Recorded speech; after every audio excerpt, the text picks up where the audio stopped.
అందరికీ నమస్కారం అండి. అద్భుత సృష్టిలో మన శరీరంలో ఉన్న అన్ని శక్తి క్షేత్రాలు, చక్రాల గురించి తెలుసుకున్నాం. ఇక ఆధ్యాత్మిక చక్రాలు లేదా ఆరా చక్రాల గురించి కొద్దిగా తెలుసుకుందాం. 8వది ఆరిక్ చక్ర. ఇది తలకు 18 అడుగుల ఎత్తులో ఉంటుంది. ఈ చక్ర శక్తి ద్వారా ఆత్మ యొక్క మిషన్ కంప్లీట్ చేస్తాం. ఇది శరీరంలోని 7 చక్రాలతో అనుసంధానమై ఉంటుంది. ఈ చక్రాల ద్వారా దీన్ని యాక్టివేట్ చేయవచ్చు. ఇక 9వ చక్రం భూమి చక్రం. కాళ్లకు అడుగున క్రింది భాగంలో ఉంటుంది. ఇది కుటుంబం లైన్గా కలిగి ఉంటుంది. 9వ పోగు డిఎన్ఏతో కనెక్ట్ అయి ఉంటుంది. ఈ చక్రం నడుము కింద ఉన్న లోయర్ తలాలకు సంబంధించిన చక్రాలతోనూ అతల వితల సుతల తలాతల మహాతల రసాతల పాతాళ చక్రాలు వాటికి సంబంధించిన అవయవాలతోనూ కనెక్ట్ అయి ఉంటుంది. ఈ చక్రంలోని పూర్వీకుల కర్మలతో కనెక్ట్ చేయబడి ఉంటుంది. దీనిని యాక్టివ్ చేస్తే కానీ మిగిలిన చక్రాలని యాక్టివేట్ చేయగలం. ఇది డిఎన్ఏ 9వ పోగుతో కనెక్ట్ అయి ఉంటుంది. దీనిని మనం ఆకాశిక్ రికార్డ్ బ్లూ ప్రింట్ అనవచ్చు. ఇక 10వది సూర్యచక్ర. మనం ఈ చక్రం ద్వారా మన యొక్క సూర్యునితో కనెక్ట్ అయి ఉంటాం. ఈ చక్రం సూర్యకాంతి ద్వారా విశ్వ సమాచారాన్ని, శక్తిని మన డిఎన్ఏకి అందజేస్తుంది. ఇది డిఎన్ఏతో 10వ పోగులో కనెక్ట్ అయి ఉంటుంది. మన సూర్యుడు లాంటి ఎన్నో సూర్యులు విశ్వంలో ఉన్నాయి. వాటన్నిటితో కనెక్ట్ అయ్యేలా ఈ చక్రం చేస్తుంది. 11వది సోల్ స్టార్ చక్ర. ఈ చక్రం పూర్ణాత్మతో అనుసంధానం కలిగి ఉంటుంది. 11వ పోగుతో డిఎన్ఏతో కనెక్ట్ అయి ఉంటుంది. విశ్వంలోని అన్ని గెలాక్సీల జ్ఞానాన్ని అందజేస్తుంది. ఇక 12వది కాస్మిక్ స్టార్ చక్ర. దీనిని విశ్వచక్రం అంటారు. ఇది విశ్వం యొక్క గుండె చక్రం అని కూడా అంటారు. అన్ని సూర్యులకు సెంట్రల్ సన్ ఒకరు ఉంటారు.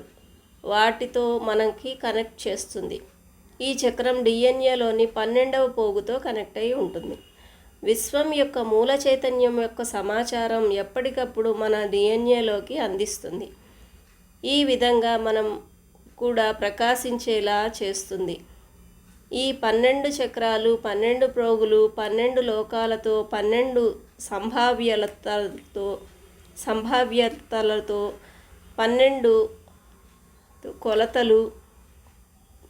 12 కొలతలతో కనెక్ట్ అయ్యి మనల్ని మల్టీ డైమెన్షనల్ బీయింగ్గా, ఆత్మగా మార్చుతుంది. ఇక మన చుట్టూ ఉన్న ఎలక్ట్రోమాగ్నెటిక్ ఫీల్డ్ గురించి కొంచెం తెలుసుకుందాం. విశ్వశక్తి, విశ్వ చైతన్యం విద్యుత్ అయస్కాంతర శక్తి రూపంలో ప్రకంపిస్తూ ఉంటుంది. విద్యుత్ అయస్కాంత శక్తి క్షేత్రం అనేది 2 వాహకాల యొక్క కలయిక. ఇందులో విద్యుత్ శక్తి క్షేత్రం అంటే ఎలక్ట్రికల్ ఎనర్జీ అనేది పురుష శక్తి అనుకుంటే, అయస్కాంత శక్తి క్షేత్రం స్త్రీ శక్తిగా పిలువబడుతుంది. ఈ భూమిపై మన దేహాలు విద్యుత్ అయస్కాంత శక్తితో కూడుకున్న జీవరూపాలు. మనం మల్టీ డైమెన్షనల్ లైట్ బీయింగ్స్. మనం భూమిపైన జీవిస్తూ ద్వంద్వత్వం గేము ఆడుతున్న శక్తి స్వరూపులం. మన శరీరంలో ఈ శక్తి క్లాక్ వైజ్ కుడివైపుకి, యాంటీ క్లాక్ వైజ్ ఎడమవైపుకి తిరుగుతూ ఉంటుంది. పురుష శక్తి కుడివైపుకు తిరిగితే స్త్రీ శక్తి ఎడమవైపుకు తిరుగుతూ ఉంటుంది. శక్తి క్షేత్రాన్ని చక్రాస్ నుండి ఆరా ద్వారా క్రియేట్ చేస్తుంది. ఈ ఫ్రీక్వెన్సీలను హెర్ట్జ్ ద్వారాను రూపంలో కొలుస్తాం. ఈఎంఎఫ్ ఎలక్ట్రోమాగ్నెటిక్ ఫీల్డ్ మనకు theta, beta, delta, alpha, gamma తరంగాల రూపంలో బ్రెయిన్ వేవ్స్కి శరీరానికి శక్తిగా అందుతూ ఉంటాయి. ఈ ఎలక్ట్రోమాగ్నెటిక్ ఫీల్డ్ నుండి వస్తున్న శక్తి చక్రాస్ స్వీకరించి పరమాణు స్థితిలో ఉన్న న్యూక్లియస్ ఎనర్జీగా తయారు చేసుకుంటుంది. తద్వారా డిఎన్ఏ నుంచి శరీరానికి అవసరమైన ప్రోటీన్స్ని, మిగిలిన శక్తులను తయారు చేసుకుని సంపూర్ణ ఆరోగ్యాన్ని, ఆధ్యాత్మిక ప్రగతిని పొందేలా చేస్తుంది. ఇక డిఎన్ఏ సంక్రియం చేయడం వల్ల వచ్చే ఫలితాల గురించి తెలుసుకుందాం. మన శరీరంలో 100 ట్రిలియన్ కణాలు ఉంటాయి. ప్రతి కణంలో డిఎన్ఏ ప్రోగులు ఉంటాయి. డిఎన్ఏలో 30,000 చురుకుగా పనిచేసే జీన్స్ ఉంటాయి. ప్రతి జన్యువుకు నిర్దిష్ట చర్య ఉంటుంది. చర్మం, కన్ను, జుట్టు, ఎత్తు, రంగు, వేలిముద్రలు మొదలైనవి ఎన్నో విభాగాలలో ఈ జన్యువుల పాత్ర ఉంటుంది. డిఎన్ఏలో కోడాన్, లైట్ కోడ్స్ అనేవి ఉంటాయి. ఈ లైట్ కోడ్స్ని యాక్టివేట్ చేయడం వల్ల మన శారీరక, మానసిక, భావోద్వేగ, ఆధ్యాత్మిక శరీరాల్లో ఎన్నో మార్పులు చెందించి ఆకాశిక్ రికార్డ్స్ తయారు చేయబడి మన నూతన దివ్యత్వాన్ని మనకు అందిస్తుంది. డిఎన్ఏ యాక్టివేషన్తో శరీరానికి వచ్చే లాభాలు: మెరుగైన జీవక్రియను పెంచి శక్తిని, అభివృద్ధిని పరిచి మెటాబాలిక్ సిస్టమ్ని ఇంప్రూవ్ చేస్తుంది. మనం తీసుకున్న ఆహారంలో సహజమైన కొవ్వు ఎంత అవసరమో దానినే గ్రహిస్తుంది. చెడు కొలెస్ట్రాల్ని తొలగిస్తుంది. శారీరక సమతుల్యతను ఏర్పరచుకుంటుంది. ఇక శరీరానికి నీటి నిల్వ అయిన 70% వాటర్ని బ్యాలెన్స్ చేస్తుంది. ఆహారం ఎక్కువగా తీసుకోవాలనే కోరికను తగ్గిస్తుంది, కానీ శరీరానికి అవసరమైన పోషకాలను అందిస్తుంది. శరీరంలో సరికాని విషాలను తొలగించి శరీరాన్ని మెరిసేలా చేస్తుంది. డైజెస్టివ్ సిస్టమ్ మెరుగుపరుస్తుంది. శరీరానికి అవసరమైన పోషకాలను అందిస్తుంది. కంటి చూపు మెరుగుపడుతుంది. జుట్టు బాగా పెరుగుతుంది. కణాలు త్వరగా హీల్ చేయబడతాయి. కణానికి మధ్య కమ్యూనికేషన్ ఏర్పడి శరీరానికి సంపూర్ణ ఆరోగ్యం లభిస్తుంది. ఇక భావోద్వేగ, మానసిక ప్రయోజనాలు: మానసిక స్పష్టత, ప్రశాంతత ఏర్పడుతుంది. జ్ఞాపక శక్తి మెరుగవుతుంది. జ్ఞానము కూడా జ్ఞాపకం వస్తుంది. స్వీయ ప్రేమ లభిస్తుంది. మనలో కరుణ, ప్రేమ, కృతజ్ఞత, సహకారం, ప్రశంసలు అనే గొప్ప లక్షణాలు మేల్కొంటాయి. ఆందోళన, ఒత్తిడి తగ్గుతాయి. విజన్స్ ద్వారా, అంతర్దృష్టి ద్వారా మానసిక మార్గదర్శకత్వం దొరుకుతుంది. జీవితంపై స్పష్టత వస్తుంది. పాత సెల్యులర్ మెమొరీ తుడిచిపెట్టబడుతుంది. హయ్యర్ సెల్ఫ్ నుంచి ప్రేమానుభూతి, శ్రేయస్సు యొక్క భావన, ప్రయోజనం, భద్రత, ఏకత్వం లభిస్తాయి. సెల్ఫ్ కాన్ఫిడెన్స్ మెరుగుపడుతుంది. ఇక ఆధ్యాత్మిక ప్రయోజనాలు: ఉన్నత చైతన్యం నుండి కనెక్షన్ ఏర్పడుతుంది. చైతన్యం యొక్క ప్రేమ, జ్ఞానం, శక్తి, యూనివర్సల్ ట్రూత్ని తెలుసుకుంటూ మనం కూడా ఉన్నత చైతన్య స్థాయికి ఎదుగుతాం. పదార్థం నుండి పరమార్థం వరకు ఎదుగుతాం. ఆధ్యాత్మిక పరిపూర్ణ జీవితాన్ని జీవిస్తాం. లా ఆఫ్ అండర్స్టాండింగ్ ద్వారా ఆత్మ సామర్థ్యమైన చైతన్యాన్ని ఎప్పటికప్పుడు అర్థం చేసుకుంటాం. మన యొక్క ఆత్మ బహుమతులను మేల్కొంటాయి. దివ్యనేత్రం, దివ్య శ్రవణం, దివ్య భాషణం, దివ్య స్పర్శ, సూక్ష్మ శరీరయానం, ఛానలింగ్, మీడియంషిప్, లెవిటేషన్, బైలొకేషన్ మొదలైన ఎన్నో దివ్య శక్తులు మేల్కొంటాయి. Galaxy, multi galaxy, multi universe స్థాయిలో ఎదుగుతాం. హయ్యర్ సెల్ఫ్గా భూమి మీదే మన శక్తి ప్రకటిస్తాం. అన్ని లోకాలలో క్రియేటర్గా మనకు గుర్తింపు లభిస్తుంది. యాక్టివేషన్ 3 విధాలుగా జరుగుతుంది. లెవెల్ 1: 1 నుండి 4 తంతుల యాక్టివేషన్లో బ్రెయిన్ చక్ర యాక్టివేషన్ జరుగుతుంది. సహస్రార స్థితిలోకి మారుతాం. 2వ లెవెల్లో 5 నుండి 8 తంతుల యాక్టివేషన్లో సోల్స్ చక్ర యాక్టివేషన్లోకి వస్తుంది. పూర్ణాత్మ స్థితిలోకి మారుతాం.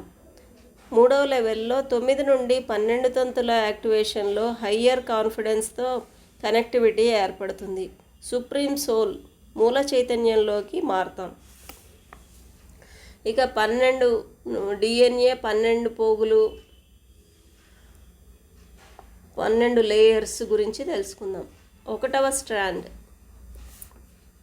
మన శరీర నిర్మాణం అంటే మన ఆరోగ్యం, నాడీ మండలం, శరీర అవయవ నిర్మాణం, మొత్తం మన భౌతిక విషయాలకు సంబంధించిన సమాచారం అంతా ఇందులో ఉంటుంది. 2వ స్ట్రాండ్: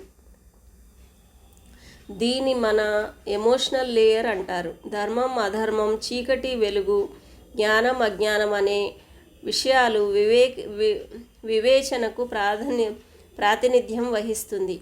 ఈ లేయర్ బ్యాలెన్స్ కొరకు చాలా ముఖ్యమైనది. జీవిత పాఠాలు కలిగి ఉన్న ఈ లేయర్ పేరు డివైన్ బ్లూ ప్రింట్. ఈ పొరలో ద్వంద్వత్వం దాగి ఉంది. మొదటి పొర భౌతికత్వాన్ని, రెండవ పొర అంతరంగం అనే వేరువేరు విషయాలను చూపి కొన్ని వేల సంవత్సరాలుగా ద్వంద్వత్వానికి ప్రాతినిధ్యం వహించింది. మూడవ స్ట్రాండ్. ఈ లేయర్ అసెన్షన్ యాక్టివేషన్కు సంబంధించింది. అసెన్షన్కి సంబంధించిన కోడింగ్ ఈ లేయర్లో ఉంటుంది. 4వ 5వ స్ట్రాండ్స్ ఈ లేయర్ ఆకాశిక్ రికార్డుకు అనుసంధానం చేయబడి ఉంటాయి. ఈ లేయర్ యాక్టివేషన్ చేసుకున్నట్లయితే మన డిఎన్ఏ నుండి తొలగించబడిన సమాచారం అంతా మళ్ళీ పొందవచ్చు. 6వ స్ట్రాండ్. ఈ లేయర్ మన గుణాలకు బ్యాలెన్స్ చేస్తుంది. ఆ గుణాలలో మాస్టరీ పొందడం జరుగుతుంది. ఇక 7వ స్ట్రాండ్. ఈ లేయర్ లెమూరియన్ భాషలో సొలారా అంటారు. దీని అర్థం డిఎన్ఏ మాస్టర్స్ అని అర్థం. ఇది మూలబీజపు లేయర్. ఇది ఎంత ఎక్కువ వైబ్రేషన్ కలిగి ఉంటే అంత ఎక్కువ ఎదుగుతుంది. ఈ మూలబీజపు లేయర్ అతి సూక్ష్మ గ్రాహ్యతను అభివృద్ధి పరుస్తుంది. ఈ లేయర్ వలన మనం విశ్వరహస్యాలను టెలిస్కోప్, మైక్రోస్కోప్ లేకుండా నిర్దిష్ట ఫ్రీక్వెన్సీతో కాస్మోస్కి ట్యూన్ అయ్యి సమస్త సమాచార జ్ఞానాన్ని తెలుసుకోగలుగుతాం. ఇక 8వ స్ట్రాండ్. ఇది వ్యక్తిగత ఆకాశిక్ రికార్డ్ లాంటిది. 4వ డైమెన్షన్ తరువాత టైం స్పేస్ ఉండదు కాబట్టి మన గత జన్మలన్నీ సమాంతర జన్మలుగా ఏకకాలంలో మన వివిధ జన్మలను తెలియజేస్తుంది. ఇది శాశ్వతత్వానికి సంబంధించినది. 9వ స్ట్రాండ్. దీన్ని యాక్టివేషన్ ద్వారా హీలింగ్ పవర్ యాక్టివేషన్లోకి వస్తుంది. ఇది మన కర్మలను విడుదల చేసి మనలో చైతన్య విస్తరణ, ఆధ్యాత్మిక ప్రగతి పెంపొందిస్తుంది. 10వ స్ట్రాండ్. ఇది మనల్ని గాడ్ కాన్షియస్నెస్కి తీసుకువెళుతుంది. దీన్ని చైతన్యపు లేయర్ అంటారు. ఇక 11వ స్ట్రాండ్ గురించి ఏంటంటే దీనిని విజ్డమ్ ఆఫ్ ఫెమినైన్, స్త్రీతత్వపు విజ్ఞానం. ఇది శక్తి, కరుణ మరియు కాంతి యాక్టివేషన్ చేస్తుంది. స్త్రీ పురుష శక్తులను సమతుల్యం చేస్తుంది. ఇక 12వ స్ట్రాండ్కి వస్తే ఇది దైవత్వపు లేయర్. ప్రేమ, దైవత్వం మనలో నింపుతుంది. మరి మనం అంతరంగంలో దైవమానవులుగా జీవిస్తూ భూమిపైన వాస్తవికతతో జీవిస్తాం. సకల జీవరాశిని సమంగా ప్రేమిస్తూ తల్లిలా అందరినీ సంరక్షిస్తాం. 12వ స్ట్రాండ్ డిఎన్ఏ యాక్టివేషన్కు 3 విధాలుగా జరుగుతుంది. సహస్రార చక్ర క్రిస్టల్ యాక్టివేషన్లోకి వస్తాయి. తల మధ్య భాగంలో బ్రహ్మరంధ్రం ఉంటుంది. దాని చుట్టూ 12 క్రిస్టల్స్ ఉంటాయి. ఈ 12 క్రిస్టల్స్ ఒకదానితో ఒకటి అనుసంధానం పొందుతాయి. 12 క్రిస్టల్స్ 12 చక్రాలతోనూ 12 డైమెన్షన్స్తోనూ డిఎన్ఏ ప్రోగుతోనూ కనెక్ట్ అయి ఉంటాయి. ఇవి ఎనర్జీని తయారు చేసుకోవడానికి ఒకదానితో ఒకటి కనెక్ట్ అయ్యి ఒక రూపాన్ని తీసుకుంటాయి. ఈ రూపాన్నే మెర్కబా అంటారు.